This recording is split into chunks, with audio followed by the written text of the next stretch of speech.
Schieb. Probably gonna look like I'm wearing like a sweatsuit, but I'm not. Hey, what's up? I'm back. I'm gonna show you another tutorial on my own songs that I've written. I'm gonna try to run through this one a little bit quicker than my It Never Ends tutorial, because this song is pretty easy. It's just chords that, if you're a beginner, you're probably not used to yet. Let's get into it. So this song completely consists of what I have been told are octave chords. Now, I'm not a strong musician. I don't know how to read music. And I don't know the technical terms for a lot of the guitar stuff. I kind of just play something, and if it sounds good, I do it. That's kind of my writing process. So the entire song involves only 2 fingers. So that's the first part of why it's easy. The second reason why it's easy, it follows the same finger formations throughout the song. Not the same chords, but you're only ever going to have your hand in one of 2 positions. So the riff and the verses start on the 7th fret. This entire song also only takes place on 2 strings, so that's why it's kind of the same formation. All of your chords will be played on the top string here, or your 6th string, and your 3rd string. So your first chord is both of those fingers on those 2 strings on the 7th fret. And if you're a beginner, this is where it gets a little bit complicated. You have to lay your finger across the whole fretboard and hold down that 1 string. And then you take that middle finger and put it down here. So all of your strings, except for this one and this one, should be blocked by your 1st finger. Hear that? Alright. And that is how most of the riffs are played. So that's why you gotta get used to that formation. So your chords are this one, and I don't know the actual chords. I could figure them out due to these root notes, but I never thought about it, never cared about it. Just the formation. So on the 7th fret, and then you slide down to your 1st finger on the 5th and your middle finger on the 6th. 3rd chord is your 1st finger, 2nd fret, middle finger, 2nd fret. Last chord for the verse is 1st finger, 3rd fret, middle finger, 4th fret.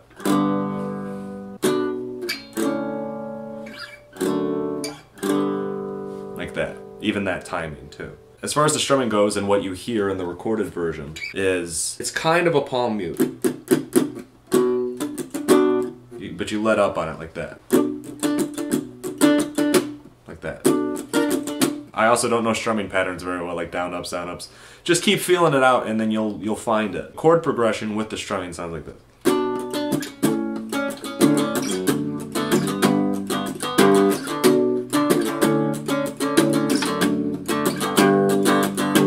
Now in the recording, that's when the drums hit and it gets really big. Now again, it's only 1 guitar. There's no like lead or anything like that throughout the song. So what we do, especially if we're doing a cover of this on acoustic, is you do the opposite of what I told you to do earlier. Push your hand up, and now your 1st finger doesn't block any strings. So you should be able to hear all of them. Same formations, just don't block any of the strings.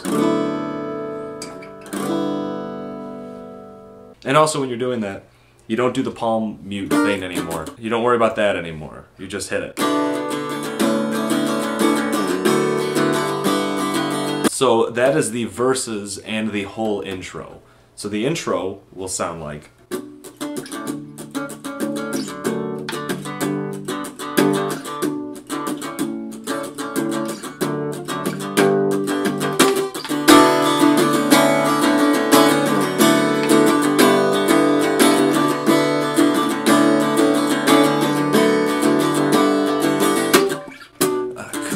help but to notice your ring is now on your right. Like that.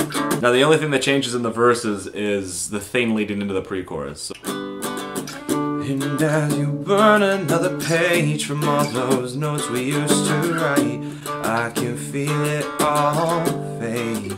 Like that. On I Can Feel It All Fade is your 1st chord to your 2nd chord to your 4th chord. Now it's blank, empty canvas of white. Things were once so great. On I Can Feel It All Fade and Things Were Once So Great. And then when it leads into the pre-chorus, it goes, now tell me, do you still you go to that 4th chord. Believe in fate. So from your 4th chord to your 2nd chord. and that leads right into the chorus. Now the chorus is the most complex part of the song because it's one of the most actually complex riffs that I've written, just because there's no real timing to it that I'm aware of. The guitar just kind of matches the melody that I wanted the words to go. So I'll show it to you and then we'll break down what happened.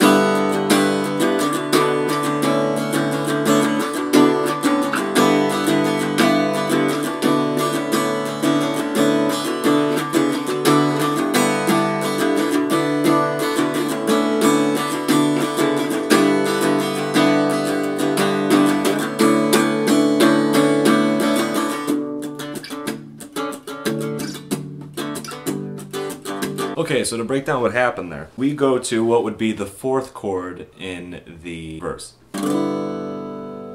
We slide up to what would be the 1st chord in the verse, on the 7th fret. Then we slide down to what would be the 2nd chord on the 5th fret, 5th and 6th fret. See what I mean by the timing's kind of weird? So it's... I would like to rewind if you don't mind, maybe we could take it slow. So on Take It Slow, it's 7th, 5th, 3rd. When I say those numbers, I'm referring to where your first finger is. Maybe we could take it slow, and I've been on the outside, yeah, maybe that's why I can't let you go. So on Take It Slow, 7, 9, 10. Let you go. Back down to the 3rd. It's a part of my envy. Then you go, for Hope to Find, you go 7, 9, 3. Slide back up to 5. If we can all rewind. Back to your verse. So far in the video you should be seeing diagrams and stuff that go along with it, and I hope that helps because I don't know how to make it easier. So then the 2nd verse is the same as the 1st verse. Me, it's a boat without the light, yet I'm the one that feels safe. The end of us will always be the day that I, if you don't mind, maybe we could take it slow.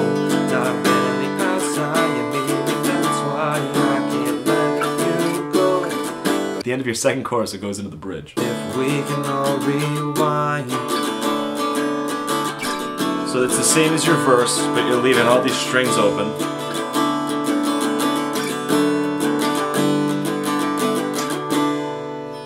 Now this time, after you do those 2 measures, you go back to the 7th fret. From this point, you're climbing your way up in the progression. Instead of going all the way down here, you're climbing your way up. So it's 7, 9, 10, 15.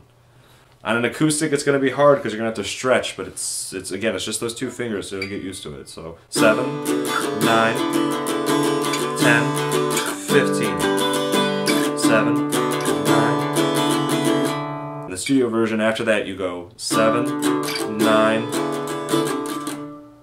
and you do this. It's first finger on the 5th, ring finger on the 7th, and you just down strum on it. Try to keep your strings open for that one. So again, the bridge would be...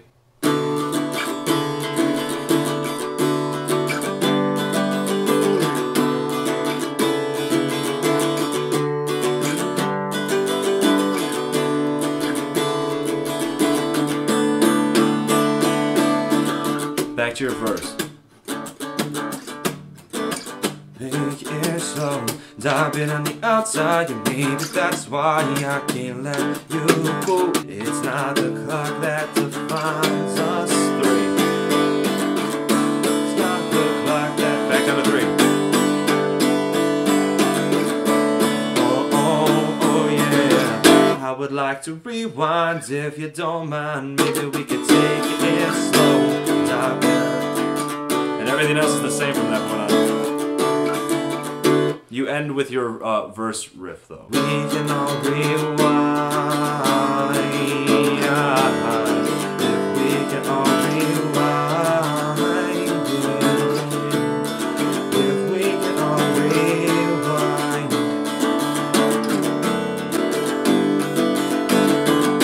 It's not the clock that defines us. and on the 7th fret. I hope that tutorial was well explained, and if you do plan on making a cover of it, please send it to me. I would love to see that. But anyways, I hope you guys enjoyed the tutorial. I hope to see you around this channel more. Definitely subscribe. There's going to be more music stuff in the future. I got some exciting stuff planned.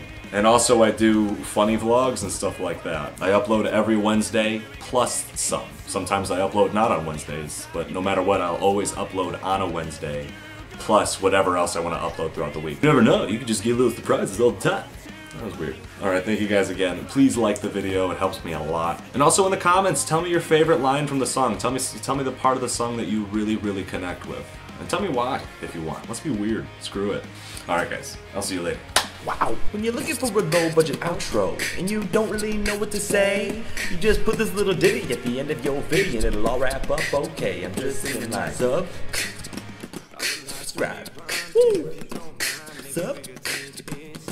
subscribe, if you wanna, please. It would help a lot. It's a part of my envy. It's not the real me that you hope to find. It's not the clock that defines us. It's not the clock that defines us. Ooh, yeah. How I like to rewind if you don't mind.